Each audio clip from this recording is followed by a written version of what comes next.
নমস্কার বন্ধুরা, চলে এসেছি জমিতে। দেখুন,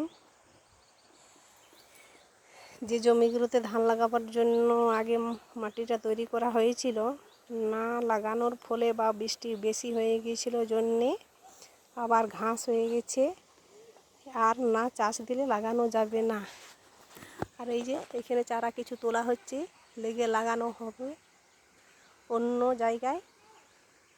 এই জলা জমিতে লাগানো যাবে না, খুব বৃষ্টি হয়েছে। আর দেখুন, এই যে বৃষ্টির ফলে এইখানে একটা খেজুর গাছ ছিল, গাছটা কিভাবে মাটি ভিজে গেছে জন্য উপরে পড়ে গেছে জলের মধ্যে, পুকুরে। দেখুন, গাছটাতে প্রচুর খেজুর হতো, খাওয়াও হতো।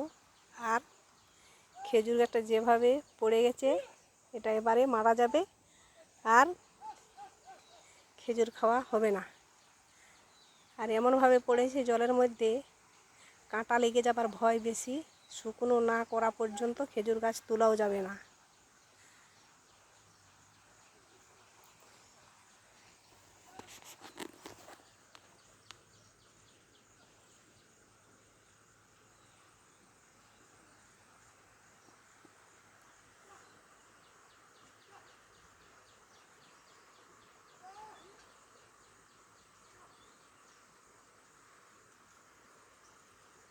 দেখুন বন্ধুরা, জলের মধ্যে মাছগুলো কিভাবে খেলা করছে। দেখুন, একটু নিচে লক্ষ্য করলে দেখতে পাবে।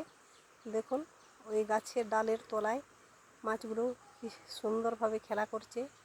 একসাথে 8টা 10টা করে মাছ এক এক জায়গায় খেলা করছে। দেখুন,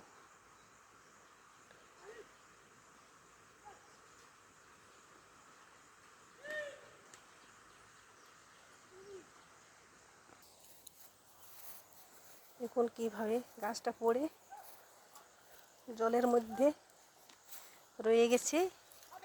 এটা কোনোভাবেও এখন তোলা যাবে না যতক্ষণ না জল কমছে।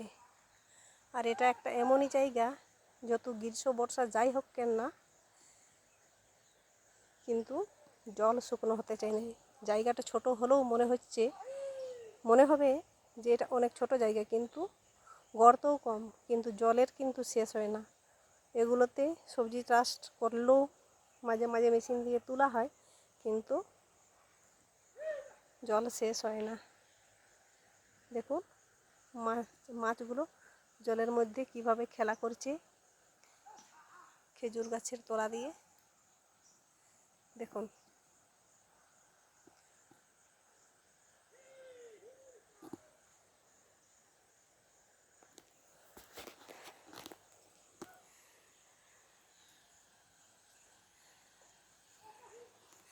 দেখুন কিভাবে গাছটা ধরে রেখেছিল, মাটি সেখান থেকে ছেড়ে গেছে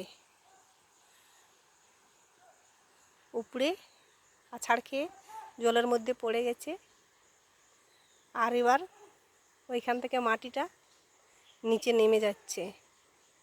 নমস্কার বন্ধুরা, এখন এই পর্যন্তই।